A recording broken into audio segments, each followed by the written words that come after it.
नमस्कार. न्यूज 24 घडामोडीमध्ये आपलं स्वागत आहे.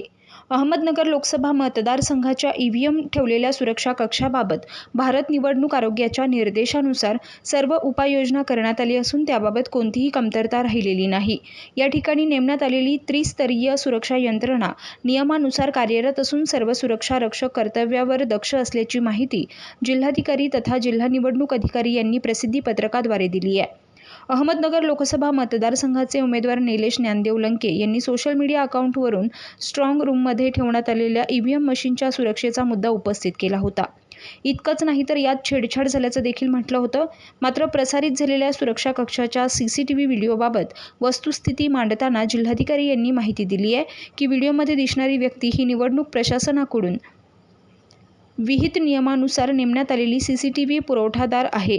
या पुरवठादाराशी झालेल्या कारनाम्यानुसार सीसीटीव्ही आणि अनुषंगिक उपकरणे वेळोवेळी तपासून त्या सद्यस्थितीत असल्याची खात्री करण्याची जबाबदारी पुरवठादाराची आहे.